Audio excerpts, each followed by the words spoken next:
Halo guys, ketemu lagi di serial Turki Kan Çiçekleri 3. Jangan lupa subscribe channel ini ya, supaya bisa ikut terus mengikuti kelanjutan serial ini. Dan bagikan channel ini kepada semua orang, supaya bisa menonton serial ini. Nenek Baran sangat marah, bagaimana dapat Baran membawa Dilan ke rumah ini?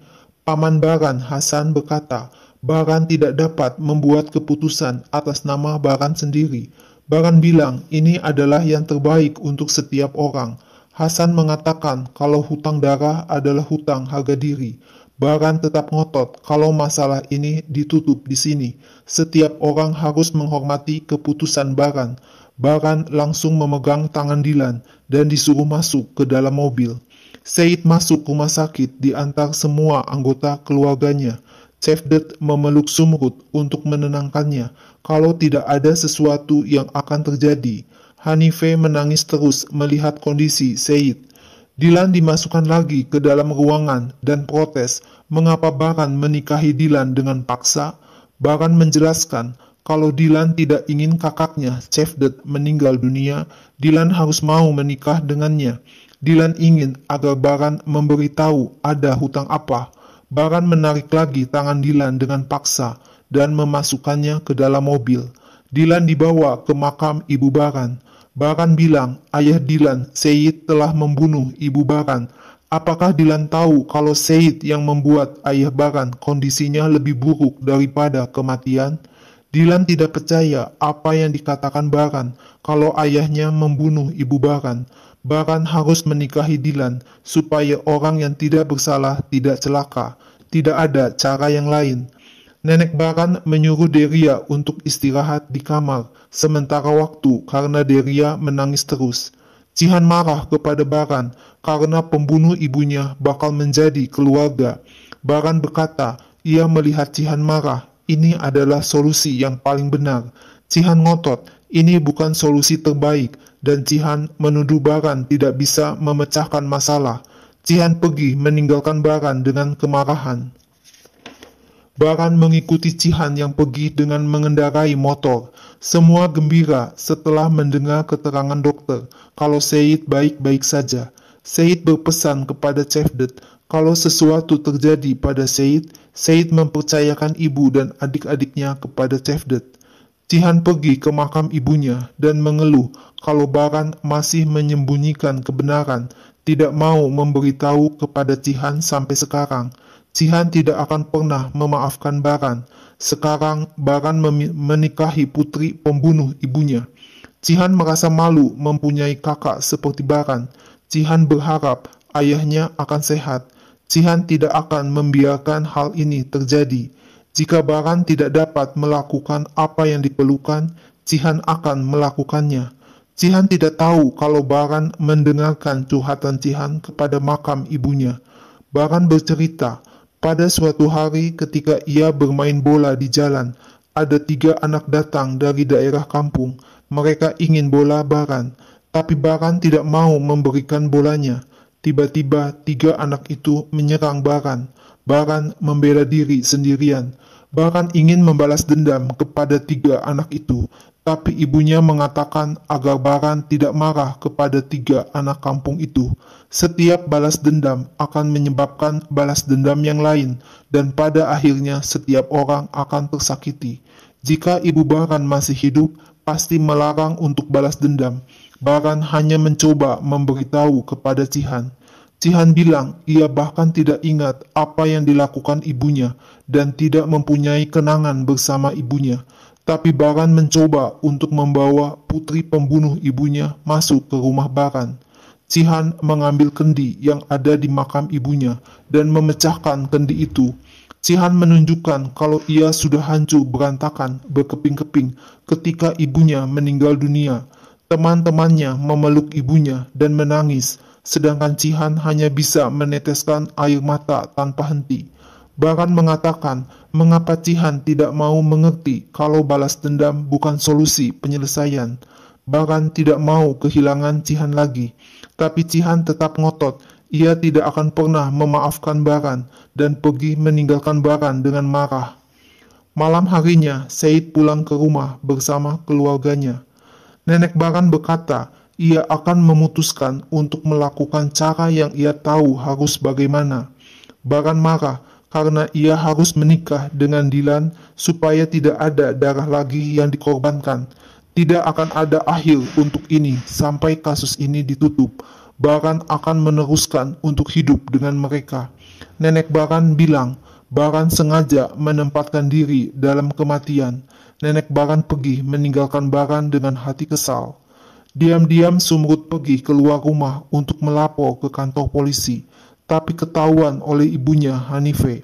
Hanife berkata, orang-orang ini bukan orang yang seperti Sumrut kenal.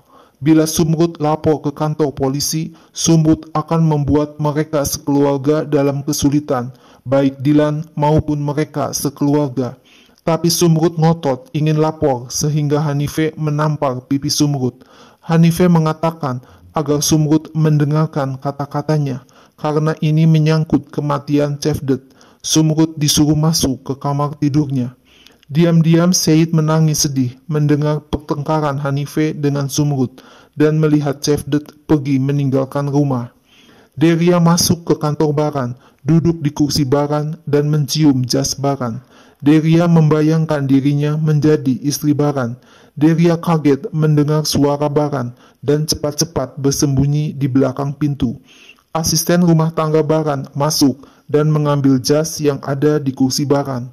Baran bertanya kepada asisten rumah tangganya, apakah ada orang yang masuk ke kantornya? Baran mencium bau parfum yang lain di jasnya. Baran melihat gelang tangan milik Dylan. Baran bertanya kepada Deria, di mana neneknya? Deria tidak tahu kemana nenek Baran pergi. Deria mengajak minum kopi sebelum Baran pergi.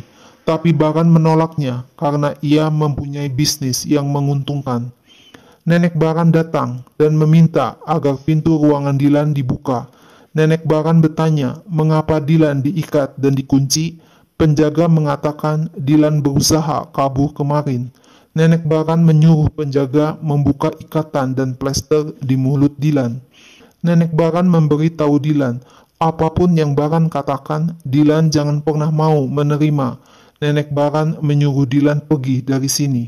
Nenek Baran menelepon Hasan, memberitahu kalau Dylan melarikan diri. Solusi penyelesaian dari Baran tidak lagi berlaku. Hasan disuruh untuk menyelesaikannya secepat mungkin. Hasan berkata, Baran tidak mau ada pertumpahan darah, tapi pernikahan Baran adalah bohong. Firat mengajak ayahnya Hasan untuk cepat menyelesaikan masalah ini, tapi Hasan bilang, bukan Firat yang akan membunuh. Penjaga menelepon Baran kalau ia tidak bisa melawan nenek Baran untuk melepaskan Dylan. Nenek Baran masih ada di tempat Dylan disekap. Hasan mendekati Cihan yang sedang berdua bersama ayahnya. Hasan memberitahu Cihan kalau Dylan melarikan diri dan pernikahan Baran adalah bohong. Nenek Baran berkata ia mencoba untuk membuat hidup Baran lebih mudah. Nenek Baran tidak akan membiarkan Baran sebagai ketua suku menancapkan belati di hati Baran. Baran bilang ia telah membuat keputusan dengan cinta dan hormat. Nenek Baran akan menyelesaikan masalah dengan cara Hasan dan Firat akan berperan di posisi Baran. Nenek Baran menyuruh Baran untuk fokus ke kehidupan pribadi Baran. Deria ada di rumah, tidak bisa melihat wajah Baran. Baran berkata, ia mencoba untuk menutup masalah ini sebelum seseorang terluka. Nenek Baran ngotot kalau ia memikirkan keluarga. Baran bilang neneknya hanya memikirkan balas dendam. Baran tidak akan mengatakan satu patah kata pun mulai sekarang, dan Baran pergi meninggalkan neneknya. Sumrut tetap saja menyuruh ibunya agar memberitahu polisi. Tiba-tiba Dylan mengetuk pintu dan ibunya kaget luar biasa melihat Dylan ada di hadapannya. Baran mendatangi pamannya Hasan dan Firat. Hasan akan pergi untuk melakukan apa yang diperintah oleh nenek Baran. Baran menyuruh penjaga agar membawa Cevdet ke peternakan. Baran segera pergi ke peternakan dan Firat menyumpahi, coba lihat apa yang dapat Baran lakukan sekarang. Dylan berpelukan erat dengan Sumrut dan melepas rindu. Dylan berkata, ia kembali, apakah ibunya tidak bahagia? Dylan bertanya kepada ayahnya, apakah yang dikatakan Baran itu benar? Seyit hanya diam saja. Hanife bertanya, apakah Dilan melarikan diri? Dilan bilang, nenek Baran yang melepaskan Dilan. Nenek Baran yang membukakan pintu. Hanife mengatakan, Baran tidak mungkin membiarkan Dilan pergi begitu saja.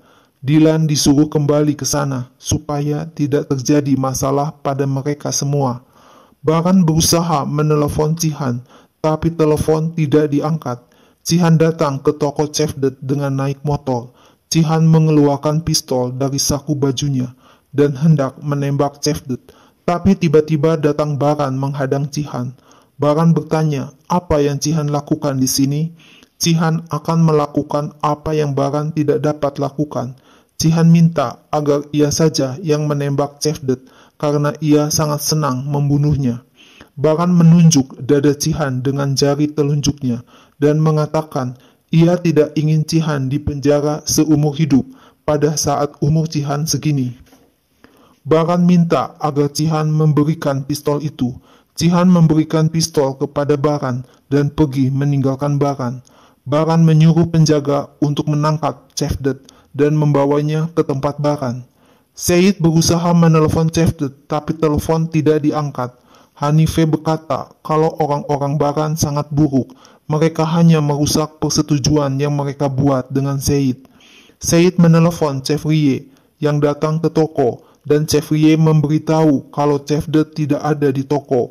Baran akan membunuh suami Chevrier. Hanife, Seyit, Dilan, dan Sumrud datang ke toko dan melihat Chevrier menangis. Hanife menyalahkan Dilan. Kalau saja Dilan tinggal di rumah Baran, tidak akan terjadi apa-apa kepada Cevdet. Dilan kaget dan sedih melihat Hanife yang marah kepadanya dan Chevrier yang sedih. Akhirnya Dilan memutuskan untuk pergi ke tempat Baran. Dilan berlari dan terus berlari ke tempat Baran. Baran mengeluarkan pistol dan mendekat kepada Cevdet yang sudah diikat tangan dan kakinya. Baran siap untuk menembak kepala Cevdet. Cevdet berkata supaya Baran jangan berpikir lagi, selesaikan semuanya sampai akhir. Akhirnya Dilan sampai di tempat Baran dan berteriak, lepaskan Cevdet. Dilan akan melakukan apa yang Baran katakan. Cevdet minta agar Dilan tidak ikut campur. Biarkan Baran memukul Cevdet bila Baran mau. Cevdet lebih baik mati daripada hidup. Lebih baik Dilan dibawa keluar ruangan. Baran menyuruh penjaga agar membawa Dilan keluar ruangan. Tiba-tiba Dilan kaget, ada suara tembakan. Dilan menangis dan memanggil nama Cevdet. Nah guys, lalu apa yang akan terjadi selanjutnya? Saksikan terus ya serial ini. Jangan lupa subscribe dan share channel ini ya.